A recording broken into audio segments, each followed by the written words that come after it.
Hello everyone. आप सभी का फिर से हमारे चैनल पर स्वागत है। तो आज हम प्लेन देख रहे होंगे। इसके पहले लेक्चर में हमने लाइन देखा है। इस लेक्चर में हम प्लेन को टैकल करेंगे।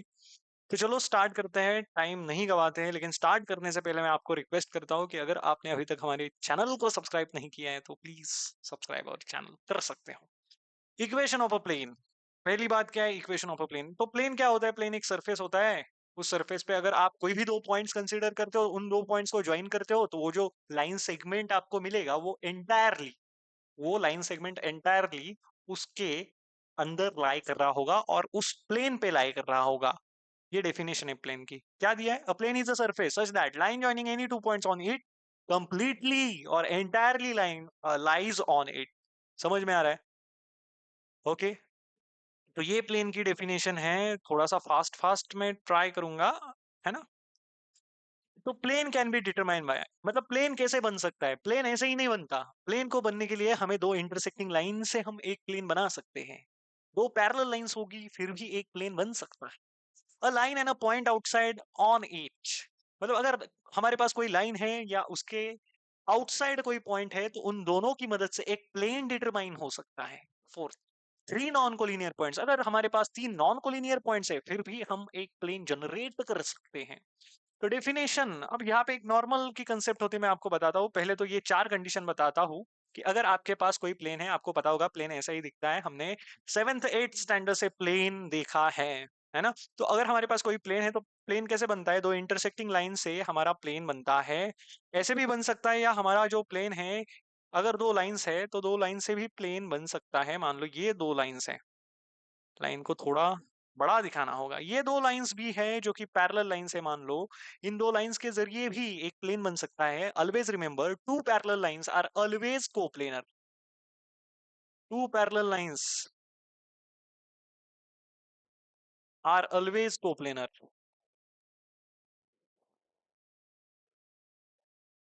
ओके। तो लाइन एंड पॉइंट आउटसाइड, कोई कोई प्लेन, मतलब अगर आपको प्लेन बनाना है तो एक लाइन और पॉइंट आउटसाइड द लाइन एक प्लेन डिटरमाइन कर सकता है। ये third condition. And fourth condition, अगर आपके पास तीन नॉन कोलिनियर पॉइंट्स है, तीन नॉन कोलिनियर पॉइंट्स, तो इनके जरिए भी एक प्लेन बनता है। यू कैन इमेजिन, ऑफलाइन में होते तो इमेजिन करके दिखाया होता तो दिखा पाता, है ना?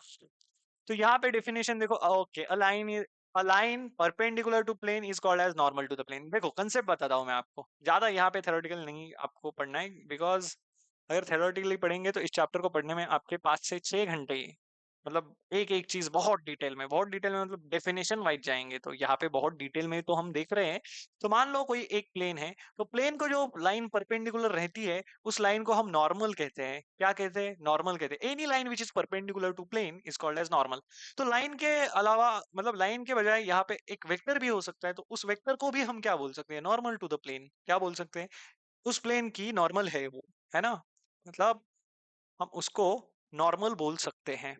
उसके बाद ये जो प्लेन है, इस प्लेन को कितने मतलब कितने लाइंस हम परपेंडिकुलर ड्रॉ कर सकते हैं? तो हमने बोला कि इनफानाइट लाइंस हम किसी प्लेन को परपेंडिकुलर दिखा सकते हैं, या किसी प्लेन को परपेंडिकुलर इनफानाइट लाइन हो सकते हैं। और वो जो सारे के सारे सारे लाइंस रहेंगे which are perpendicular to planes are called as normals.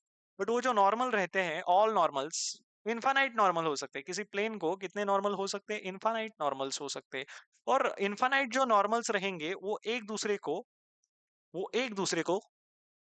Parallel रहेंगे। वो जो इनफानाइट नॉर्मल्स आपको मिलेंगे वो एक दूसरे को पैरेलल रहेंगे, means they are parallel to each other. समझ में आ रहा है? They are parallel to each other. And इसको तो थोड़ा यहाँ पे इसकाना चाहिए था, क्योंकि वहां पे एक दूसरा थ्योरम जाएगा ना। हाँ, इनफाइनाइट नॉर्मल हो सकती है और वो एक दूसरे को पैरेलल रहेगी। उसके बाद देखो, उसके बाद मुझे क्या बताना है और, हाँ, अगर वो सारी की सारी नॉर्मल एक दूसरे को पैरेलल रहेगी तो इसका मतलब है कि देयर डायरेक्शन रेशियोज, अगर पैरेलल लाइन से या पैरेलल वेक्टर से, तो डायरेक्शन रेशियोज कैसे होते हैं? There DRs are in proportion. तो direction ratios are proportional. Proportional okay, तो आई होप यहाँ तक आपको बात समझी होगी। हम आगे बढ़ते हैं, प्लेन की डेफिनेशन को, इसी डेफिनेशन को आगे लेकर हम equation of a plane passing through a point and perpendicular to the vector निकालते हैं। मतलब किसी प्लेन का इक्वेशन अगर आपको निकालना है तो आपको उस प्लेन पर कोई एक पॉइंट पता होना चाहिए और आपको उस प्लेन का कोई एक परपेंडिकुलर वेक्टर पता होना चाहिए, तो आप vector equation of that plane निकाल सकते। ओके, तो यहाँ पे देखिएगा, इसका हम पहले वेक्टर फॉर्म निपटाएंगे, उसके बाद कार्टेशियन फॉर्म देखेंगे। तो ध्यान दीजिएगा यहाँ पर क्या थ्योरम है। थ्योरम में यहाँ पे पढ़ के बताता हूँ आपको। The equation of a plane passing through a point A having position vector A bar and perpendicular to vector N bar is R bar dot N bar is equals to A bar dot N bar. Okay, आपने पढ़ा, आपको लगा अरे ये क्या दिख के रखा है, लेकिन प्रूव करते वक्त आपको सारी चीजें वन बाय वन अच्छे से समझ में आएगी। I will give guarantee to you. Okay, तो उन्होंने बताया है कि आपके पास कोई एक प्लेन है, प्लेन, इस प्लेन को कोई एक वेक्टर परपेंडिकुलर है जिसको हमने बोला एन बार। वही प्लेन की नॉर्मल है ना, प्लेन को जो परपेंडिकुलर वेक्टर रहता है उसको नॉर्मल बोलते हैं। तो एक प्लेन नॉर्मल वेक्टर को परपेंडिकुलर है और एक प्लेन किसी A having position vector A bar इस पॉइंट से पास कर रहा है, उस प्लेन का इक्वेशन बताओ। उन्होंने बोला उस प्लेन का इक्वेशन बताओ। तो यहाँ पे कहीं ना कहीं पॉइंट ए रहा होगा जिसका कोऑर्डिनेट, जिसका पोजीशन वेक्टर ए बार रहा होगा। इस प्लेन का इक्वेशन बताओ, that is the demand of the theorem. So demand shall be fulfilled by us. तो हम बोलेंगे किसी भी प्लेन का, किसी भी लाइन का इक्वेशन अगर निकालना है तो उसी लाइन पे या उसी प्लेन पे आपको एक पॉइंट पता होना चाहिए, पता इन द सेंस एक पॉइंट लेना पड़ता है in order to form a equation. उसको हम बोलते हैं पॉइंट पी, उसका पोजीशन वेक्टर हमेशा हम आर बार लेते हैं, पी हमारा वेरिएबल पॉइंट रहता है। तो ए और पी को फॉर फॉर प्रूविंग पर्पस आप ज्वाइन कर देना प्लीज। अब ज्वाइन करने के बाद आपको ये बात पता चलेगी कि प्लेन, उसी प्लेन में एपी, ये जो सेगमेंट है वो लाई कर रहा होगा। उस प्लेन को अगर एन बार परपेंडिकुलर है तो इस एपी सेगमेंट को भी एन बार परपेंडिकुलर रहा होगा। समझ में आ रहा है? तो ये जो एपी है, इस एपी का एपी बार हम निकालते हैं, मतलब हम वेक्टर वेक्टर अलजेब्रा में बात कर रहे हैं तो वेक्टर एपी को एज अ वेक्टर ट्रीट करेंगे। तो यहाँ पे क्या मैं बोल सकता हूँ, hence AP bar is perpendicular to N bar, क्योंकि plane is perpendicular to N bar, तो एपी बार भी एन बार को परपेंडिकुलर रहेगा। अगर ऐसा है तो आपको वो बात याद आनी चाहिए जो बात मैंने वेक्टर में आपको पढ़ाई थी। कौन सी बात? अगर दो वेक्टर परपेंडिकुलर है यानी ऑर्थोगोनल है तो इसका मतलब उनका डॉट प्रोडक्ट जीरो आएगा। तो वही कंसेप्ट हम यूज करेंगे। तो हमने बोला है दैट इज, आप बोलना चाहते हो AP bar is perpendicular to N bar, we know अगर दो वेक्टर परपेंडिकुलर रहेंगे तो उनका डॉट प्रोडक्ट जीरो आएगा, जीरो बार नहीं जीरो आएगा क्योंकि स्केलर प्रोडक्ट। तो AP bar dot with N bar, तो एपी बार क्या है? एपी बार है are bar minus A bar, तो R bar minus A bar dot with N bar is equals to zero. R bar minus A bar क्यों आया है, you know. R bar dot with N bar इसको लिखूंगा और इसको लिखूंगा ए bar dot N bar. अगर ये एन बार अंदर मल्टीप्लाई होगा वो जीरो के बराबर आ जाएगा, तो R bar dot with N bar is equals to A bar dot with N bar. इसी को हम बोलेंगे this is the vector equation of a plane. This is what? Vector equation of a plane. लेकिन इसको आगे भी कुछ तो कहा जाता है। क्या कहा जाता है? In scalar product form, vector equation of a plane in a scalar product form. समझ में आ रहा है? ओके, अब ये vector equation of a plane बन गया तो कई बार क्या होता है, हमें ए पता रहता है, हमें एन बार पता रहता है, तो हम उनका डॉट प्रोडक्ट तो इजीली ले सकते हैं। तो इसका मतलब इस ए बार डॉट डी बार को, ए बार डॉट एन बार को अगर हम डी से रिप्रेजेंट कर पाए तो इसका मतलब आर बार डॉट एन बार हमारा डी के बराबर बन जाएगा। अगर हमारा आर बार डॉट एन बार किसी डी के बराबर बन गया तो हम बोलेंगे यही हमारे प्लेन का इक्वेशन है। समझ में आ रहा है? तो ये हो गया vector equation in scalar product form. तो यही तो हमें प्रूव करना था ना। देखिए एक बार, यही प्रूव करना था। तो कार्टेशियन फॉर्म देखिएगा, कार्टेशियन फॉर्म मतलब कार्टेशियन फॉर्म में यही थ्योरम, मतलब हाँ, कि equation of a plane passing through point A. अब कार्टेशियन में उसके कोऑर्डिनेट्स दिए जाएंगे, वेक्टर में उसका पोजीशन वेक्टर दिया जाएगा। तो कार्टेशियन फॉर्म में ये जो पॉइंट ए है जिसके कोऑर्डिनेट्स है x1 y1 z1, और उस प्लेन को जो परपेंडिकुलर नॉर्मल है उसके डायरेक्शन रेशियोज अगर एबीसी रहेंगे तो ये उसका कार्टेशियन फॉर्म है, ऐसे वो बता रहे हैं। तो यही हमें प्रूव करना है, यही हमें प्रूव करना है। तो फिर हम क्या करेंगे, देखो कार्टेशियन फॉर्म अगर है कार्टेशियन फॉर्म, कार्टेशियन फॉर्म को अगर प्रूव करना है तो हम बोलेंगे चलो मान लो कि ये जो नॉर्मल थी ना, इस नॉर्मल के डायरेक्शन रेशियोज आपको दिए हैं, ए बी सी हैं।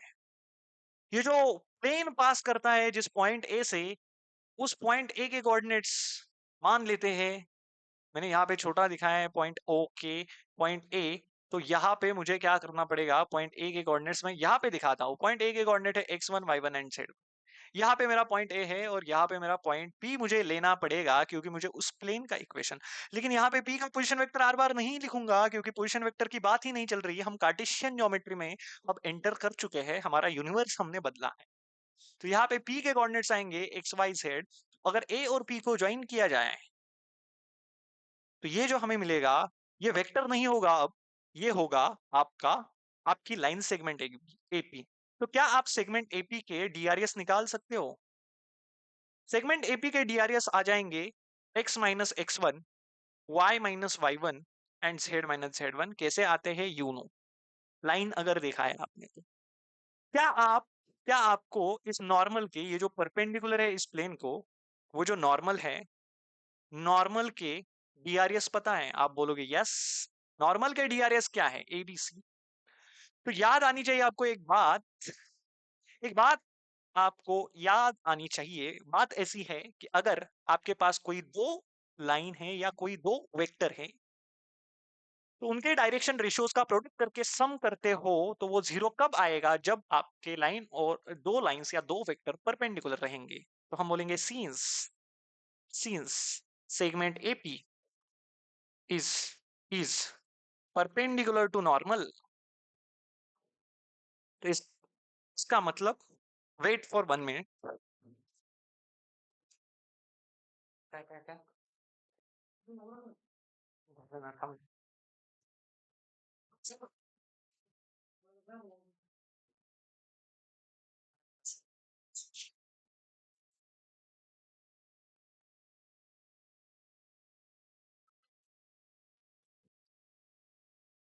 करता हूँ मैं, जा। कर कर।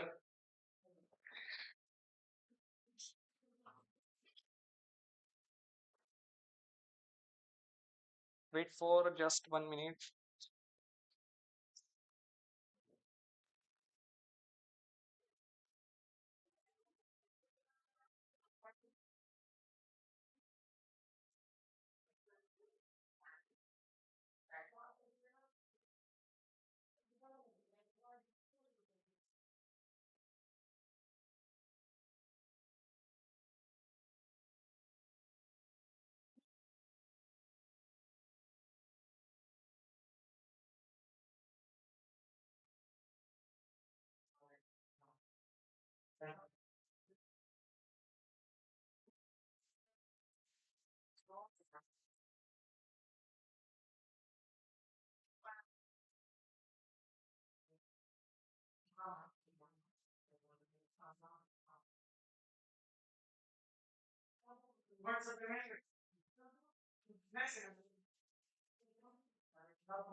स्टार्ट करते हैं अब। इशू हो गया था। ओके, तो अगर हमारा एपी सेगमेंट और नॉर्मल परपेंडिकुलर है, तो इसका मतलब ये जो डीआरएस है उनका प्रोडक्ट करके सम करेंगे, जीरो आंसर आना चाहिए। तो A into X minus X one plus B into Y minus Y one plus C into Z minus Z one is equals to zero आ जाएगा। और यही आपका क्या है, इक्वेशन ऑफ अ प्लेन। देखो यही प्रूव करना था क्या आपको, यही प्रूव करना था आपको। यस, यही तो प्रूव करना था। मेरे को एक बात बताओ कि यहाँ पे कांस्टेंट कौन है और वेरिएबल कौन है? तो आपने बोला सर यहाँ पे ये जो x है, ये जो y है और ये जो z है, ये वेरिएबल है। बाकी की सारी चीजें, की सारी चीजें जो है वो वो कांस्टेंट है। ठीक है, तो मैंने कहा हाँ बिल्कुल सही बात बोली आपने। तो अब क्या करो, a को अंदर मल्टीप्लाई करो, b को अंदर मल्टीप्लाई करो, c को अंदर मल्टीप्लाई करो। तो यहाँ पे ये बन जाएगा a x minus a x one plus b y minus B Y one plus C Z minus C Z one is equals to 0। तो मैंने क्या करा, मैंने इसको ऐसे लिखा ax plus B Y plus C Z, और माइनस का वन कॉमन लिया तो अंदर क्या बचेगा, A X one, minus sign बाहर आ जाएगा तो यहाँ पे ये माइनस का बी वाई था, बी वाई वन था, तो ये प्लस का बी वाई वन बनेगा। ठीक है, और यहाँ पे प्लस का क्या बनेगा, ओ ये क्या हो गया,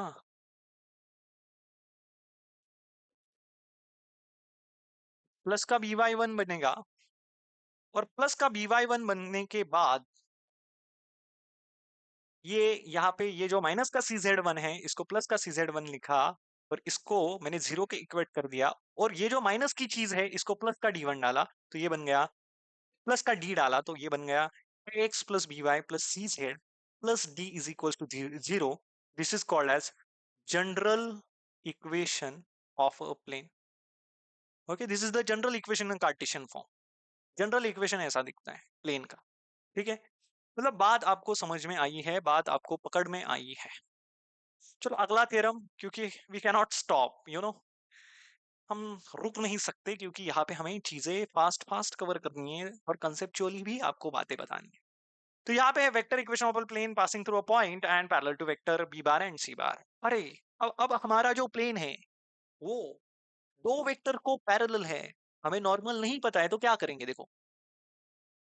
हाँ, तो वो बोल रहे हैं इसका इक्वेशन निकालो, प्लेन का इक्वेशन निकालो, तो प्लेन पहले ड्रॉ करो। प्लेन का इक्वेशन आप निकालो सर, और ये जो प्लेन है ये किन्हीं दो वेक्टर को पैरेलल है, ये जो बी बार है और ये जो सी बार है उनको पैरेलल है। तो for sake of convenience I will draw these two vector in this plane itself। तो कोप्लेनर भी बोल सकते हैं। तो एक को मैं बोलूंगा बी बार, दूसरे को मैं बोलूंगा सी बार। ठीक है, इन दो वेक्टर्स को हमारा प्लेन है पैरेलल, और हमारा प्लेन ए पॉइंट से गुजर रहा है जिसका पोजीशन वेक्टर है ए बार। इस प्लेन का इक्वेशन बताओ। मैंने कहा अरे नॉर्मल तो दी ही नहीं। मैंने बोला दो वेक्टर्स अगर पता है तो नॉर्मल भी आपको पता है कैसे। You will take the cross product, और क्रॉस प्रोडक्ट का geometrical meaning rather than geometrical meaning, cross product का मीनिंग क्या होता है। क्रॉस प्रोडक्ट से आपको एक परपेंडिकुलर वेक्टर मिलता है, जो वेक्टर दोनों वेक्टर को परपेंडिकुलर रहता है, मतलब उस प्लेन को भी वो वेक्टर परपेंडिकुलर रहा होगा। तो ये जो वेक्टर है ये हमारा परपेंडिकुलर वेक्टर रहा होगा, जो कि हमें मिलेगा बी बार और सी बार का क्रॉस प्रोडक्ट करके, वही हमारी नॉर्मल है। समझ में आ रहा है आपको।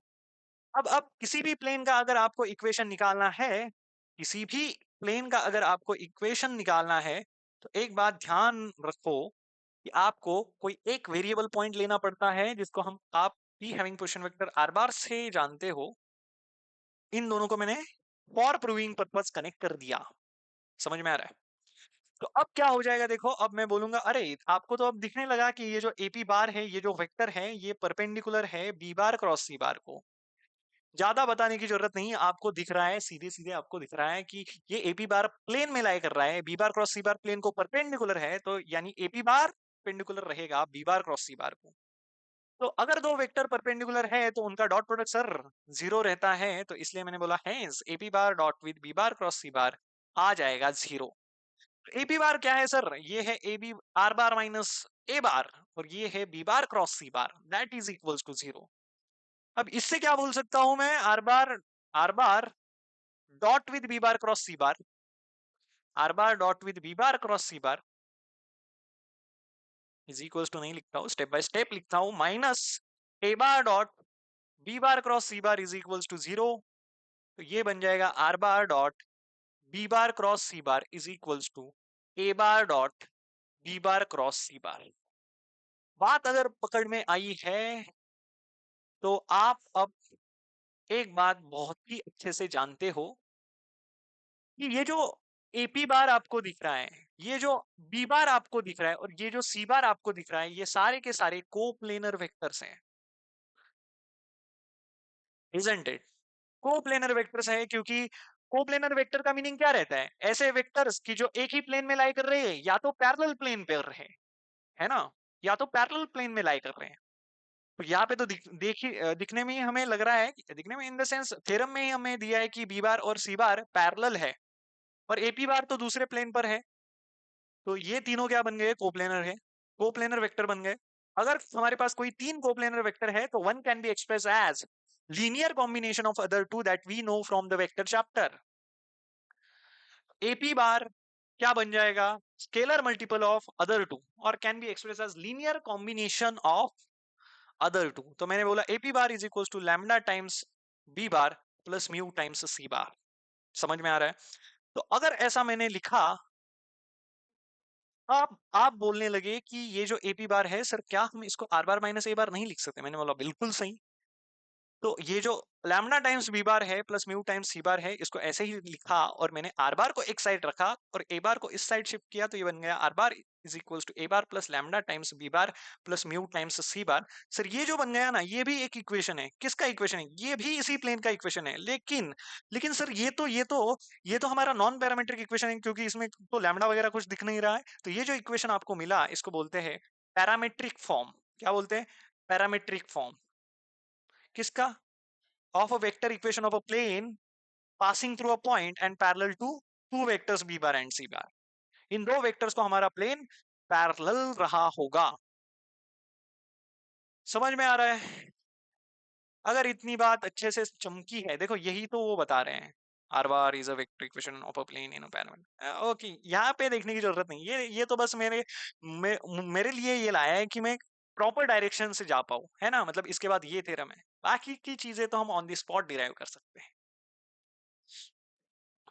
हाँ, अब यहाँ पे क्या है, the vector equation of a plane passing through three non collinear points is equals to scalar triple product of this.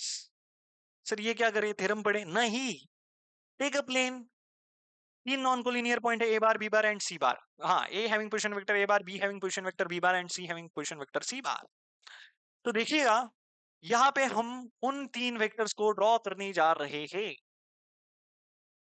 तो देखो, ये एक प्लेन होगा जिस प्लेन का हमें इक्वेशन निकालना है, लेकिन यहाँ पे कंडीशन कुछ ऐसी दी रहेगी कि हमारा प्लेन जो है वो ए पॉइंट से गुजर रहा है, जिसका पोजीशन वेक्टर है ए बार, बी पॉइंट का पोजीशन वेक्टर है बी बार, और सी पॉइंट का जो पोजीशन वेक्टर है वो है सी बार। तो मैंने ए बी को ज्वाइन किया for sake of convenience, proving purpose. AC को ज्वाइन किया, और यहाँ पे मैंने कोई भी वेरिएबल पॉइंट लिया पी, जिसका पोजीशन वेक्टर है आर बार। ए और पी को भी मैंने ज्वाइन किया, क्योंकि मुझे अगर प्लेन का इक्वेशन चाहिए होगा तो मैं क्या करूंगा, तो मैं इस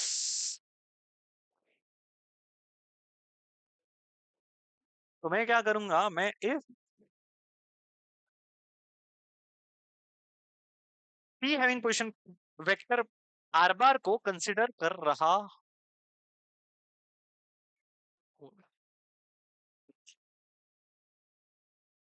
अब देखिएगा आप, यहाँ पे, हाँ, यहाँ पे हमें तीन पॉइंट दे रहे हैं। तो मैंने क्या बोला था, अगर आपको किसी प्लेन का इक्वेशन निकालना है, अगर आपको किसी प्लेन का इक्वेशन निकालना है तो आपको क्या चाहिए होता है? प्लेन के इक्वेशन के लिए आपको प्लेन के ऊपर अगर कोई एक पॉइंट है वो भी पता होगा, इट्स ओके। लेकिन आपको प्लेन की नॉर्मल पता होनी चाहिए। तो नॉर्मल कैसे मिलेगी सर? यहाँ पे हमने इन तीन पॉइंट से दो वेक्टर निकाले, क्योंकि हमने ए बी को और ए सी को ज्वाइन किया। क्यों ज्वाइन किया? उन दो वेक्टर को पाने के लिए तो ज्वाइन किया था। अब हमें नॉर्मल निकालनी है, तो नॉर्मल के लिए क्या करेंगे? ए बी बार का और ए सी बार का अगर क्रॉस प्रोडक्ट करेंगे सर, तो हमें प्लेन की नॉर्मल मिल जाएगी।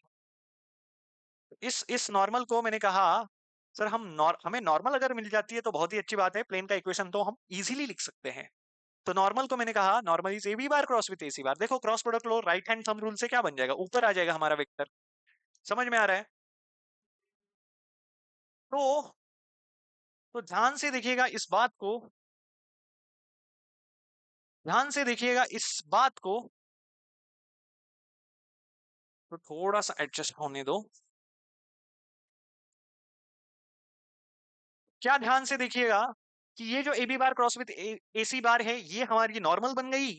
लेकिन हमारा प्लेन तीन तीन पॉइंट से पास कर रहा है सर, कौन सा पॉइंट ले?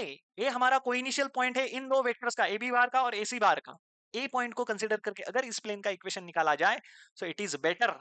इसके लिए मैंने क्या किया, इसके लिए ना, मैंने मैंने आपको कहा कि ये जो आपको दिख रहा है AP बार, क्या ये परपेंडिकुलर है क्या AB बार क्रॉस AC बार से? अगर आपको ये दिखाई दिया तो आप इस प्लेन का इक्वेशन इजीली निकाल सकते हो। बहुत ही सिंप्लीफाइड वे से आप इस प्लेन का इक्वेशन निकाल सकते हो।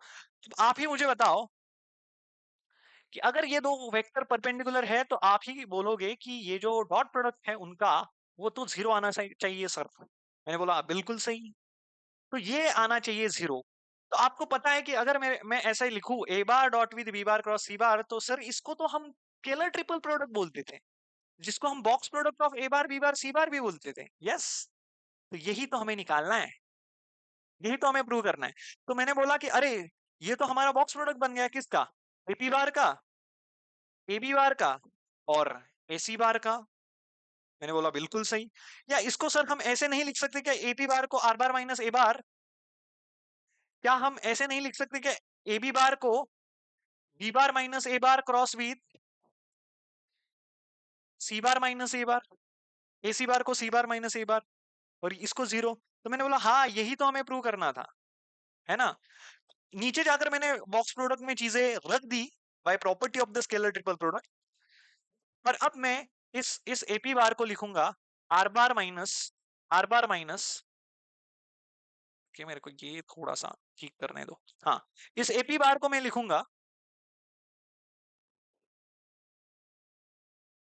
आर बार माइनस ए बार, क्योंकि पी का पोजिशन वेक्टर आर बार है। ए बी बार को मैं लिखूंगा B bar minus A bar, और ए सी बार को लिखूंगा सी बार माइनस ए बार, और that is equals to zero. समझ में आ रहा है? तो यही तो हमें प्रूव करना था। ये है vector equation of a plane, vector equation of a plane passing through three non collinear points. देखो यही हमें प्रूव करना था क्या? हाँ यही प्रूव करना था, जो कि हमने इसके पहले वाले स्टेप में ही प्रूव कर दिया है। ये बॉक्स बॉक्स प्रोडक्ट को नहीं इंडिकेट कर रहा है, ये बॉक्स बस ये बता रहा है कि पहले आप B bar minus A bar cross with C bar minus A bar करो, है ना। तो बुक वालों ने यहाँ पे ऐसे देना चाहिए था। ठीक है। अब इसी इसी प्लेन का जो कार्टेशियन इक्वेशन है वो क्या आता है, कैसे आता है, वो मैं नहीं बताऊंगा, लेकिन कार्टेशियन इक्वेशन क्या आता है उसके लिए मैं आपको इन पॉइंट्स के पोजीशन वेक्टर ना बताकर मैं आपको इन पॉइंट्स के कोऑर्डिनेट्स बताता हूं। अगर मैंने कहा अगर मैंने कहा कि पॉइंट ए के कोऑर्डिनेट्स अगर मैंने कहा कि पॉइंट ए के coordinates x1 y1 and z1 है, पॉइंट बी के कोऑर्डिनेट्स x2 y2 z2 है, और पॉइंट सी के कोऑर्डिनेट्स x3 y3 z3 है, तो मैं आपको बोल सकता हूं कि इस पर्टिकुलर प्लेन का, जिस प्लेन में ये थ्री नॉन कोलिनियर पॉइंट है, उसका कार्टेशियन इक्वेशन आपको ऐसे मिल जाएगा। कैसे सर? एक डिटरमिनेंट है उसको जीरो कर दो, आपको इक्वेशन मिल जाएगा। कौन सा डिटरमिनेंट है? x minus X one, y minus Y one and z minus Z one, x2 minus X one, y2 minus Y one and z2 minus Z one, x3 minus X one, y3 minus Y one and z3 minus Z one. अगर इसका determinant zero बन गया तो ये x Y और Z में आपको जो इक्वेशन मिलेगा वही आपका कार्टेशियन इक्वेशन रहेगा। प्लीज नोट कर देना ये पॉइंट, क्योंकि इसका मैंने प्रूफ आपको नहीं दिया है ना, ये प्रूफ बुक में है। इजी है इसका प्रूफ, लेकिन जितना हमें जरूरी है उतना ही हम यहाँ पे पढ़ रहे होंगे। ओके, अब अगला फॉर्म है normal form of equation of a plane. Plane का नॉर्मल फॉर्म, सर ये क्या है? The equation of plane from, नहीं इसको देखो ही मत, ये तो मेरे लिए है ना, बस देखने के लिए। अरे इसके बाद क्या लेना है, मैं आपको डायरेक्टली एक ब्लैंक स्क्रीन के ऊपर लेके जाऊंगा और यहाँ पे समझाना स्टार्ट करूंगा। तो ध्यान से देखिएगा, हमें उस प्लेन का इक्वेशन निकालना है जो प्लेन ओरिजिन से p यूनिट्स दूरी पर है, जो प्लेन ओरिजिन से p यूनिट्स दूरी पर है। मान लो ये प्लेन है जिसका हमें इक्वेशन निकालना है, ओरिजिन से उसकी दूरी p यूनिट्स है। मैं जितना बता रहा हूं उतना ध्यान से समझो आप, आपको कुछ भी डिफिकल्ट नहीं लगेगा। इस प्लेन का हमें इक्वेशन निकालना है जो प्लेन ओरिजिन से p यूनिट्स दूरी पर है। मतलब यहां से ओरिजिन से अगर इस प्लेन पे परपेंडिकुलर डाला जाएगा तो ये जो डिस्टेंस रहेगा ये यहां से यहां तक, अरे इसको क्या बोलेंगे, जहां जहां हमने हमारा ये जो परपेंडिकुलर है वो मीट कर रहा है पॉइंट प्लेन को, तो इस पॉइंट को मैं कहूंगा point n, that is the foot of perpendicular drawn from origin on the plane. Sir n का पोजीशन वेक्टर कुछ ना कुछ रहेगा, मैंने बोला बिल्कुल सही, n बार को, है ना। अगर इस प्लेन का इक्वेशन निकालना है तो इस प्लेन में कोई एक वेरिएबल पॉइंट कंसीडर कर दो, मैंने बोला करो, p having position vector r बार उसको कंसीडर। अब np को ज्वाइन कर दो क्योंकि हमें इसका इक्वेशन चाहिए होगा। np को मैंने ज्वाइन किया तो यहाँ पे क्यों नहीं ज्वाइन हो रहा ये स्ट्रेट लाइन से, np को मैंने ज्वाइन किया तो ये np बार बन गया। सर मुझे एक बात बताओ, अगर ये n पॉइंट है उसका पोजीशन वेक्टर अगर n बार है तो n इस लाइन सेगमेंट के अलोंग जो यूनिट वेक्टर रहा होगा, इस यूनिट वेक्टर को हम एन कैप नहीं कह सकते। मैंने बोला बिल्कुल सही, आप एन कैप कह सकते हो, आप इसको एन कैप कह सकते हो। थ्योरम को प्रूव करने से पहले मैं आपको एक बात बता देता हूं, अगर आपके पास कोई भी वेक्टर है ए बार, उसका अगर आपको यूनिट वेक्टर निकालना है तो आप उसी वेक्टर को उसके मैग्नीट्यूड से डिवाइड करते हो। इसका मतलब है अगर आपको कोई वेक्टर निकालना है तो आप उसके मैग्नीट्यूड से उसके यूनिट वेक्टर को मल्टीप्लाई करो, आपको वो वेक्टर अल्टीमेटली मिल ही जाएगा। समझ में आ रहा है, आपको वो वेक्टर अल्टीमेटली मिल जाएगा। और दूसरी बहुत ही बड़ी बात, अगर आप किसी वेक्टर को उसी के यूनिट वेक्टर से मल्टीप्लाई कर रहे हो, मल्टीप्लाई इन द सेंस अगर किसी वेक्टर का उसी के यूनिट वेक्टर से डॉट प्रोडक्ट लिया जाएगा तो आपको उस वेक्टर का मैग्नीट्यूड या ओरिजिन से जो कुछ डिस्टेंस है या उस वेक्टर का आपको मैग्नीट्यूड मिल जाएगा। That is the fact, you can prove.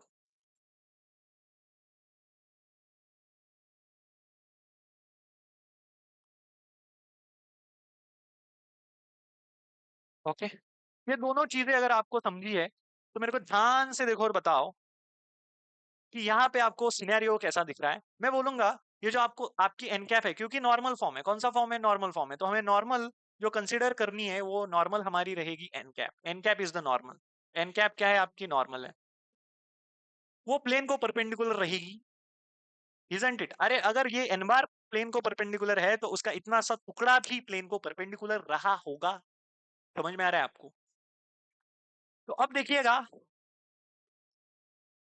ये जो कुछ भी आपका एन बार या एन कैप आपको दिख रहा है ये हमारे प्लेन की नॉर्मल है। तो आपको यहाँ पे इस प्लेन के ऊपर जो एनपी बार नाम का वेक्टर दिख रहा है, क्या ये परपेंडिकुलर है एन कैप को? मैंने बोला बिल्कुल सही। अगर ऐसा है, अगर ऐसा है तो क्या एनपी बार का और एन कैप का डॉट प्रोडक्ट 0 आना चाहिए? यस। तो एनपी बार आपका क्या मिल जाएगा, आपको मिल जाएगा NP bar is P bar नहीं, पी का पोजीशन वेक्टर है आर बार, तो एनपी बार आपको मिल जाएगा R bar minus N bar, क्योंकि एन का पोजीशन वेक्टर तो एन बार है। डॉट विथ एन कैप आपको आंसर आ जाएगा 0। तो ये जो R bar dot N cap है minus N bar dot N cap है वो तो मिल जाएगा 0 के बराबर। तो यहां से मैंने लिखा R bar dot N cap is equal to N bar dot N cap. तो ध्यान से देखो और मुझे बताओ, ये जो मैंने आपको प्रॉपर्टी बताई, किसी वेक्टर का उसी के यूनिट वेक्टर से, किसी वेक्टर का उसी के यूनिट वेक्टर से अगर डॉट प्रोडक्ट लिया जाए तो आपको उस वेक्टर का मैग्नीट्यूड मिलता है। तो क्या मैं बोल सकता हूँ R bar dot N cap is equal to magnitude of N bar? Yes.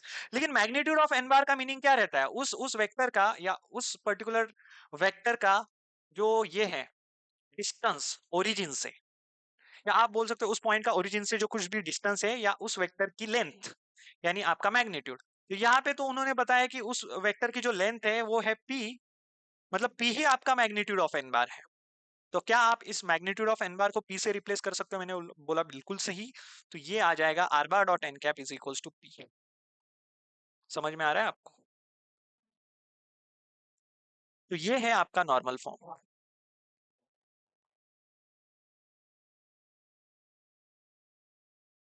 समझा क्या?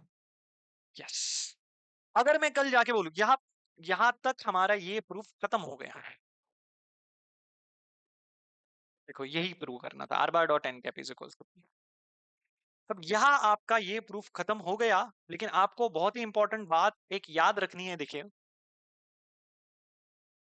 अगर अगर मैं बोलूं अगर अगर अगर अगर मैं बोलूं कि ये जो एन बार ये वेक्टर है, इस वेक्टर के DCs, if DCs of this of N bar is equals to, ये डीसीएस ऑफ एन बार अगर आपके एलएमएन है, तो इसका मतलब एन कैप क्या रहेगा? डीसीएस का मीनिंग क्या रहता है? Direction cosines are the components of unit vector of a given vector.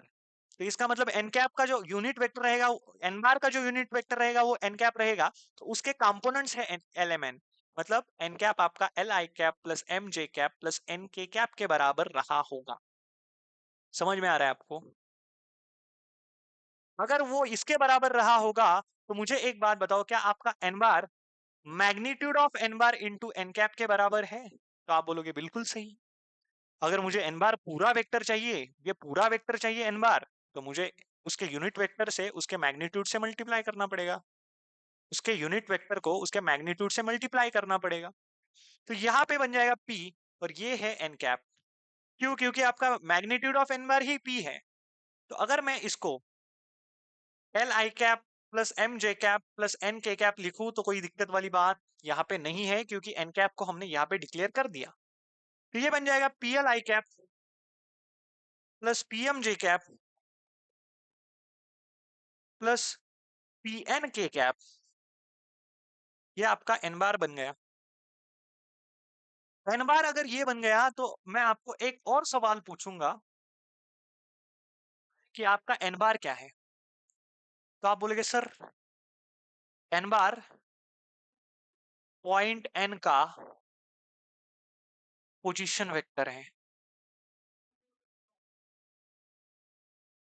Position vector, position vector है। तो मैंने बोला बिल्कुल सही। अगर एन बार पॉइंट एन का पोजीशन वेक्टर है, तो इसका मतलब पॉइंट एन के कोऑर्डिनेट्स एन बार के कंपोनेंट्स रहे होंगे। तो यहाँ पे एन के जो कोऑर्डिनेट्स है, एन बार के जो कंपोनेंट्स है p l p m p n, ये पॉइंट एन के कोऑर्डिनेट्स है। तो p l p m and p n, n के क्या बन गए?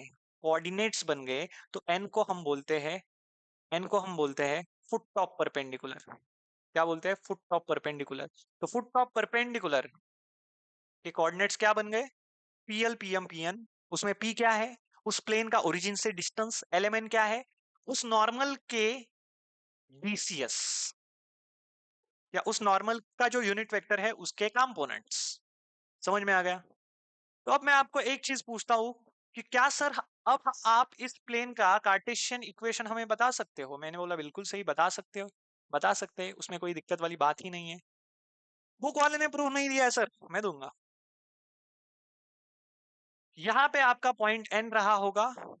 प्लेन को तो छोड़ दो कि यहाँ पे कुछ प्लेन, कोई प्लेन था, उसकी तो बात ही छोड़ दो आप। या चलो यहाँ पे एक डायग्राम फिर से बनाई जाए, सो दैट आपकी अंडरस्टैंडिंग भी अच्छी होगी।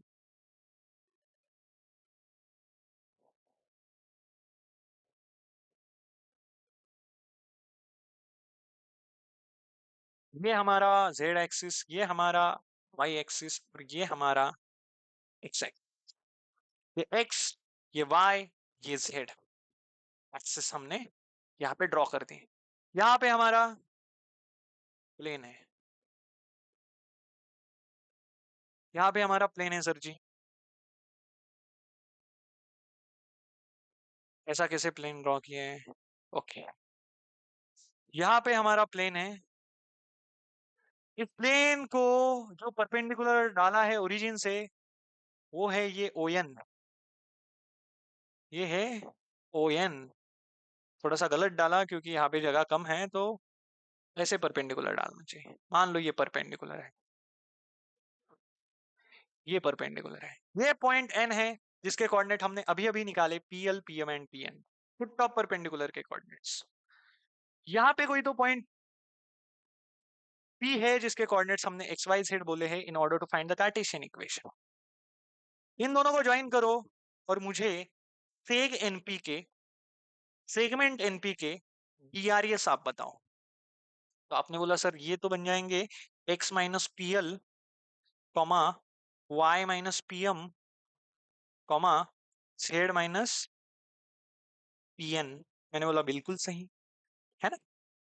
अब अब आप मुझे आप मुझे इस नॉर्मल के डीआरएस बताओ, नॉर्मल के डीआरएस बताओ। तो मैंने क्या कहा था आपको, आप डीआरएस को डीसीएस कह सकते हो लेकिन डीसीएस को डीआरएस नहीं। तो नॉर्मल के डीआरएस अगर पता नहीं तो डीसीएस आप यूज कर सकते हो इस केस में, जिनको मैं एल एम एन बोलूंगा rather than a b c. मुझे बताओ कि सेगमेंट ओएन नॉर्मल यानी आपकी सेगमेंट ओएन है ना, क्या आपकी सेग एनपी और सेग एनपी और सेग ओएन परपेंडिकुलर है ना। Seg N P is perpendicular to seg O N. अगर दो परपेंडिकुलर सेगमेंट है, लाइन से वेक्टर्स हैं, तो उनके डायरेक्शन रेशियो जो है उनका प्रोडक्ट करके सम करोगे तो वो जीरो के बराबर ही आएगा। इसका मतलब sir L into X minus P L plus M into Y minus P M plus N into Z minus P N is equal to zero आ जाएगा सर। यस, मैंने बोला बिल्कुल सही। तो L into X minus P L square plus M into Y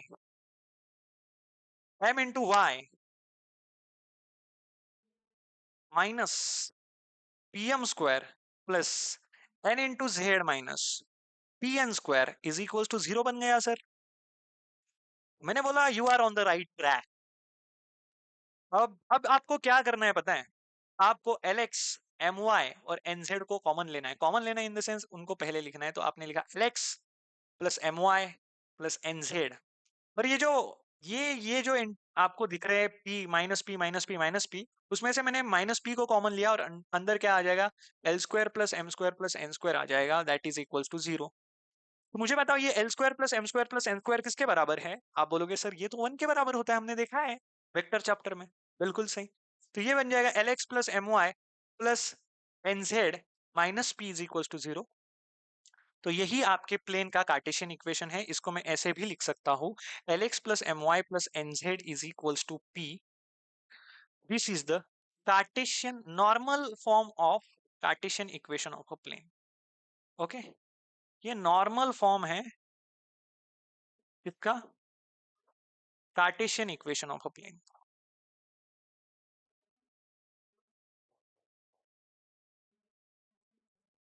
तो मैं यहां पे बोल रहा हूं कि ये normal form of Cartesian equation है।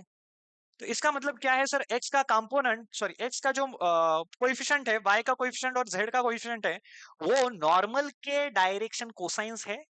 और ये जो पी आपको राइट हैंड साइड में दिख रहा है कांस्टेंट, वो उस पर्टिकुलर प्लेन का ओरिजिन से डिस्टेंस है।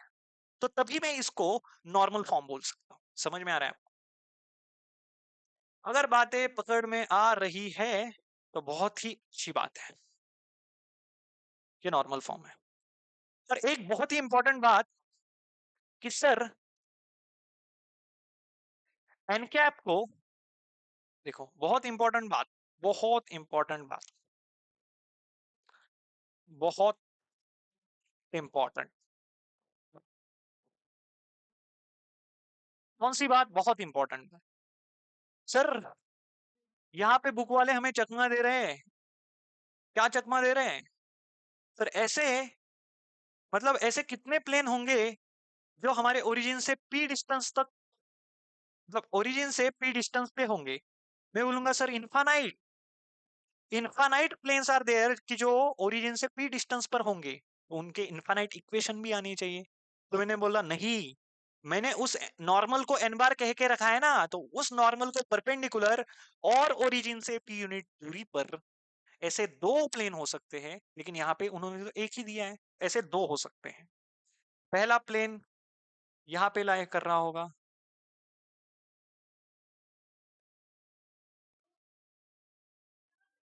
और दूसरा प्लेन यहाँ पे लाई कर रहा होगा,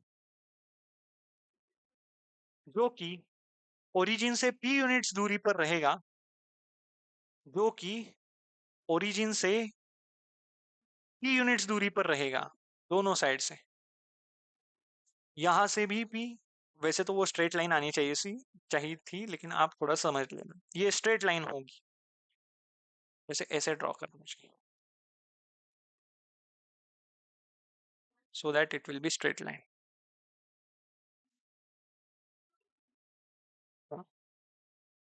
ऐसे दो प्लेन रहते हैं, एक प्लेन तो आपने दिखा दिया, दूसरा कहाँ है, दूसरा यहाँ पर है। एक का इक्वेशन रहा होगा r bar dot N cap is equals to p, दूसरे का r bar dot N cap is equals to minus p. Not always कि यहाँ पे माइनस का पी रहेगा, यहाँ पे प्लस का पी, ऑलवेज यहाँ पे प्लस का पी, यहाँ पे माइनस का पी, ऐसा जरूरी नहीं है, it depends upon the quadrant. तो बहुत इंपॉर्टेंट बात कौन सी है, there are two planes which are p unit, which are at which are at p units distance from the origin and perpendicular to normal n bar, और उनके equation रहेंगे r bar dot n cap is equals two plus minus, उनके equation रहेंगे r bar dot n cap is equals two plus minus p। Sir यहाँ पे ये क्या लिख के लाया था आपने, आपने मतलब ये कौन सा स्क्रीनशॉट जोड़ा था? सर वही तो स्क्रीनशॉट जोड़ा था, रिमार्क उन्होंने दिया, तो मतलब उन्होंने प्रूव करके नहीं दिया था, रिमार्क दिए थे, मैंने प्रूव करके दिखा। ठीक है, बहुत ही अच्छी बात है सर, आपने तो प्रूव करके दिखाया है ना। अब अगला है, अगला क्या है, अगला है equation of a plane passing through intersection of two planes. उस प्लेन का इक्वेशन कि जो दो प्लेन के इंटरसेक्शन से पास हो रहा है, तो मैंने बोला दो प्लेन्स आप यहाँ पे कंसीडर कर दो, एक ये प्लेन और एक ये वाला प्लेन।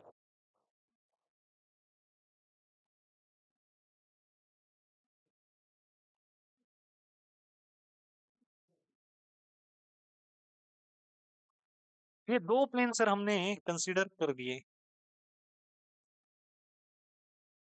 यहाँ पे हमें दो प्लेन्स कंसीडर करने हैं, ये दो प्लेन्स ऐसे प्लेन्स हैं। ओके, तो सर इनका पॉइंट ऑफ इंटरसेक्शन तो ये रहेगा। सर प्लेन का पॉइंट ऑफ इंटरसेक्शन नहीं रहता, लाइन का पॉइंट ऑफ इंटरसेक्शन रहता है, प्लेन की तो लाइन ऑफ इंटरसेक्शन रहती है। बिल्कुल सही, line of intersection, line of intersection, ये क्या है sir, line of intersection of of two planes. मैंने बोला बिल्कुल सही, सही जवाब। तो मैं बोलूंगा कि हमें उन सभी प्लेन्स का इक्वेशन चाहिए जो इस लाइन ऑफ इंटरसेक्शन से पास करे। तो एक लाइन ऑफ इंटरसेक्शन से कितने प्लेन्स पास हो सकते हैं, इनफाइनाइट। तो मैंने बोला उन इनफाइनाइट प्लेन का इक्वेशन चाहिए, मैंने बोला बिल्कुल सही, मैं आपको इनफाइनाइट प्लेन के इक्वेशन बता सकता हूँ। तो क्या जिंदगी भर लिखते बैठूंगा, नहीं, I will use the parameter lambda.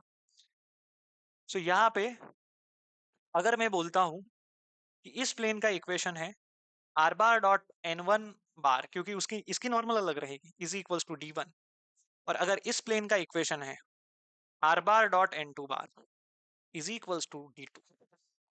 मैंने बोला सर, सर ये सिर्फ वेक्टर में चलेगा क्या, नहीं, ये तो कार्टेशियन में भी चल सकता है। मान लो इस प्लेन का इक्वेशन है a one x plus b one y plus c one z plus d one is equals to zero, और इस प्लेन का इक्वेशन मान लो, इस प्लेन का इक्वेशन मान लो a2x plus b2y plus c2z plus d2 is equals to 0। तो तो तो आप उन सभी प्लेन्स का इक्वेशन बता सकते हो जो इस लाइन ऑफ इंटरसेक्शन से पास कर रहे हैं। तो मैं यहाँ पे थोड़ी सी इंग्लिश यूज करने वाला हूँ। जरूरत है? मुझे लगता है जरूरत नहीं है, क्योंकि मैं बोलूंगा। आप, अगर आपको लगता है कि आपको लिखना है, यू कैन राइट। ओके, यहाँ पे थोड़ा सा छोटे स्केल पर मुझे लिखना पड़ेगा। हाँ,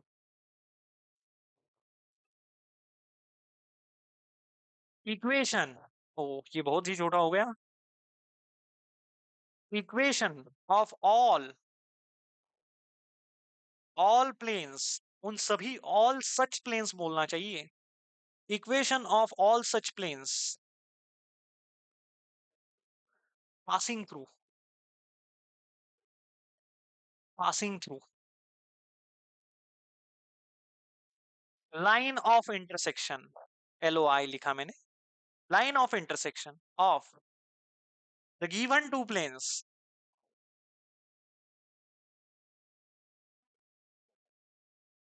आर। पहला वेक्टर इक्वेशन, दूसरा Cartesian equation. Vector equation and Cartesian equation. तो वेक्टर इक्वेशन कौन सा है सर? वेक्टर इक्वेशन है are bar dot with n1 bar plus lambda times n2 bar is equals to d1 plus lambda d2। और Cartesian equation कौन सा है sir? बहुत ही simple, a1x plus b1y plus c1z plus d1 plus lambda times a2x plus b2y plus c2z plus d2 is equals to 0। समझ में आ गया? ये वेक्टर इक्वेशन है, ये कार्टेशियन इक्वेशन है। As you change the value of lambda you will get unique, for unique value of lambda there is a unique plane which is passing through line of intersection of the given two planes। For unique plane there is a unique value of lambda, means lambda and plane has one to one correspondence। समझ में आ रहा है? तो यहां तक हमारा planes का जो डिस्कशन है वो खत्म होता है। अब हमारा क्या बचा है? Angle between the planes, coplanarity. बहुत ही सिंपल सिंपल कंसेप्ट बची है, लेकिन उनके लिए I think I should make another video. मुझे एक शॉट में तो प्लेन कंप्लीट करना था, लेकिन ठीक है। क्या मैं यहाँ पे ये एक्सप्लेन कर सकता हूँ? हाँ, कर सकता हूँ, लेकिन टाइम जाएगा। मैं इसके लिए एक अलग वीडियो बनाता हूँ। एक एक 30 मिनट का वीडियो काफी है इसके लिए, है ना? So that is all about the today's lecture and I think I should stop. All the best and जय हिंद।